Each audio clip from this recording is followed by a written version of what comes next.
Hello, everybody, and welcome back to CB Star Radio with your host, Crystal Barker King.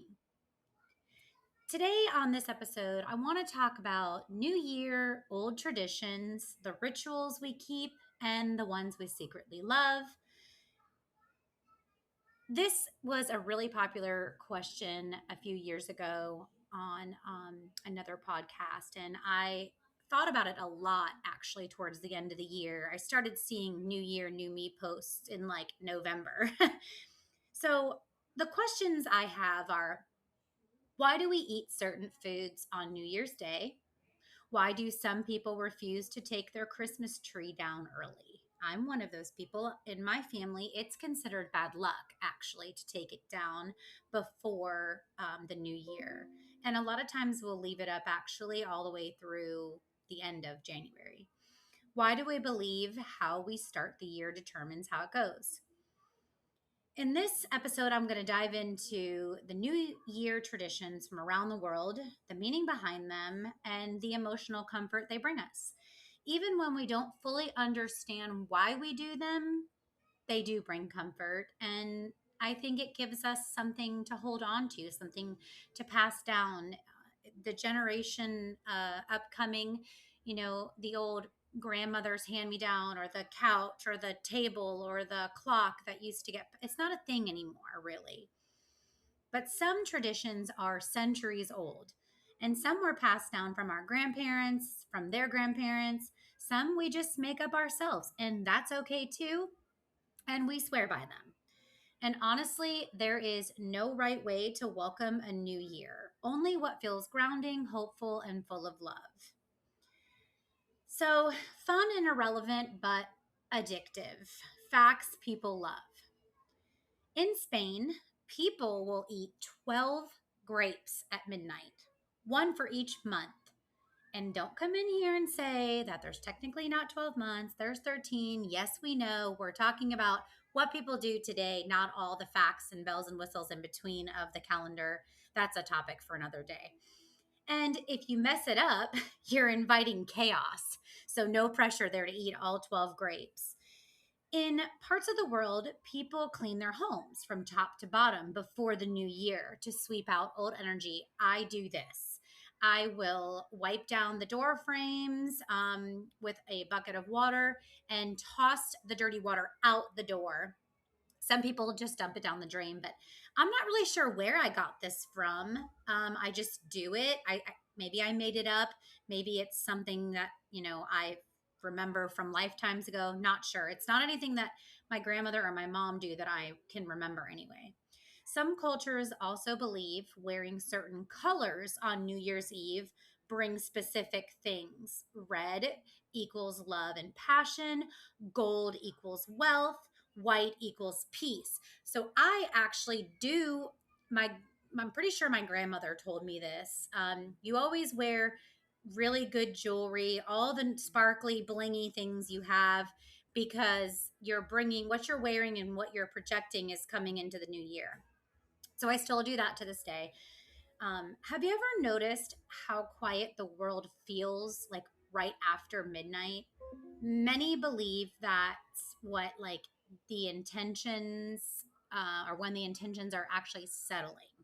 So there is a weird, eerie, calm peace. And if you felt that peace before, please drop that in the comments, because I'm curious to know if right after the ball drops, maybe it's because everyone's so hyped up and excited, and then all of a sudden it just boom, the ball drops and you kiss your loved ones, hug everyone, and then it's just quiet. But it's definitely a mood. There's a real superstition that taking your Christmas tree down too early brings bad luck, and millions of people will actually secretly wait just in case. I actually know a few people who don't take it down. They won't tell you it's because of that, but we kind of know, or they slip up and say it down the road, like, "Yeah, I heard it's bad luck." So you believe it's bad luck, right? But anyways, yeah, no judgment here, because I definitely am one of those people. So, a couple questions I have is: do you keep your Christmas tree up until after New Year's? And if you do, why? Why do you do it? Who did it? Did your grandma do it? Your mom do it? Why do you do it? What is it, a religious thing, a spiritual thing? Because there are all those things involved with the tree, especially symbolism of the tree. Do you eat black eyed peas, pork, cabbage, or none of the above? Or do you have another food? I'd be curious to know if anyone else had a different food because black eyed peas seem to be the norm for New Year's. Do you believe how you start the year sets the tone? I 100% believe that because I use that every day in my everyday life. Like how you start your day literally affects your entire day, which goes back to my grandmother teaching me and saying, get up and make your bed. So I get up, I make my bed every single morning, even when I don't want to do it. I do it. And let me tell you what, it is really nice, especially because I'm a little OCD, to come in to my room after a long day of work, or if I have to come in at lunchtime and I walk in my room, I just feel way more put together. So I do believe that how you start the year affects the tone. But let me know in the comments if you do too. And do you make a resolution or an intention? And they're two very different things. I see a lot of people saying new year, new me, and they say it like it's a resolution, but really I think they're setting an intention, again, setting the tone for how they would like their year to begin and go. As far as resolutions go, I'm very familiar with like the traditional weight loss, and for the record, gyms, they love it. They love it because they get all these new people. You sign up for these memberships that you forget about in 3 months, and they're still collecting money, which this is your year reminder to go in and check your subscriptions. If you don't, know that you probably have 1,000 of them that you didn't even remember. I check mine every other month. We own an IT company, so I'm always checking my subscriptions because sometimes I sign up for something in the moment or I need an app and then I realize I don't need it. So yeah, make that a New Year's resolution to go in and check subscriptions. Also want to know, what is one tradition you refuse to let go of? And again, no judgment here. I just want to know, is there a tradition in your family? And I'd love to hear about the ones, not that I need to hear bizarre things, but maybe not the norm. Like, do you burn sage in your house? And I guess that is more normal and widely accepted these days. But do you burn sage? Do you have a special scent incense that you like? Things like that. Like, that's what I'm looking for. And at the end of the day, I just want everyone to understand that traditions aren't about superstition. It's not about what your religious beliefs are, your spiritual beliefs. It's about connection.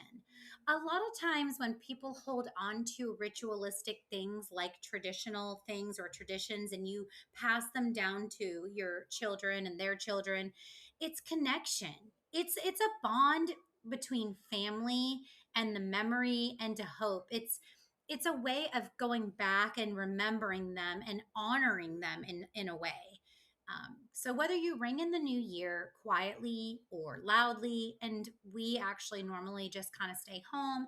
My husband has this belief that it's amateur night, which I get, but we did go out recently, had a great time at a local house. A friend of ours threw a great party. It was wonderful. There was food and drinks, and it was all the things. But we did come home before the ball dropped, mostly because we need to get home for the dogs and don't like to leave them too long. But normally we don't. But I'll tell you what, it was nice to actually get back out there again.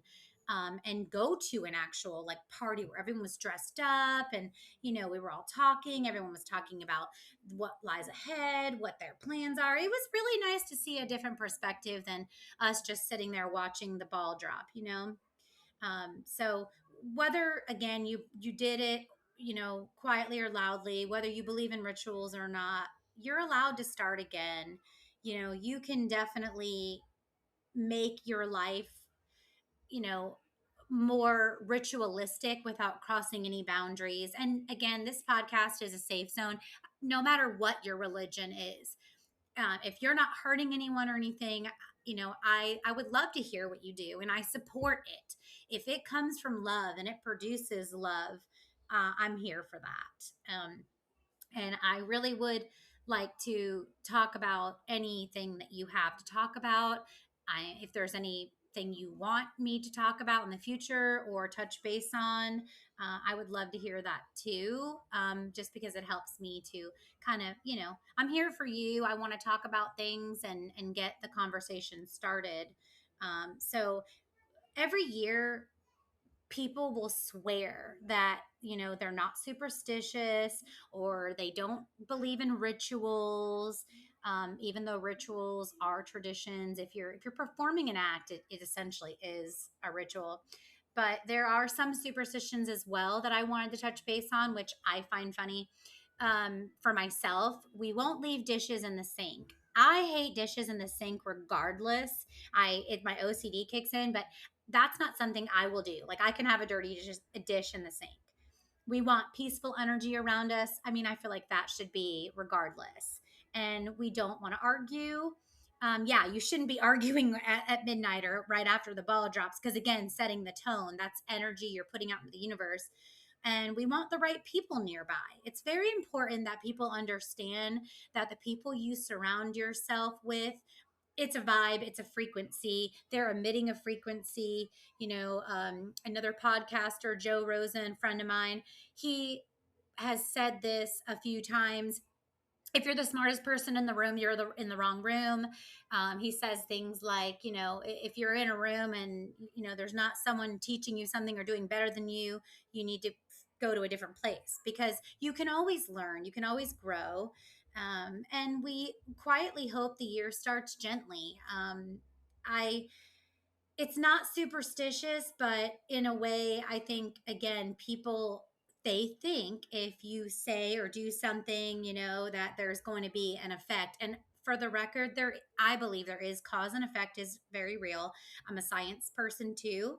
So I do believe that science can prove things, but I don't need science to prove everything for me, for sure. So if you're one of those people that, unless it's scientifically proven, this probably isn't the podcast for you, because I don't believe science can prove everything. I think there's a lot that we know and you just know, or you have seen, or people have seen, or things have happened, and science cannot prove it. And if you work in the medical field, you know exactly what I'm saying. If you're a doctor or nurse, or you work at a hospice, or you have seen things happen that you're like, okay, this is not explainable. And that's where belief and your religious background, spiritual, whatever, comes into play. Um, the truths people love to hear, I would say these feel random, but they will make people feel seen. Humans crave closure. New Year's gives us permission to let go without guilt. It's almost like it's acceptable, the acceptable norm to be like, new me, I'm not doing this, which I also said this year. I'm learning to speak my truth a little more. I'm not allowing people to take advantage of my kindness, abuse me. I tend to sit there and let people say things to me, and I just process it, because I always want to respect someone else's opinion and I want to love people. But at the same time, I can't allow that to abuse me anymore. So that is something I have taken into the new year. Traditions also statistically have been shown to reduce anxiety, even silly ones, because repetition creates safety. Again, it's an anchor.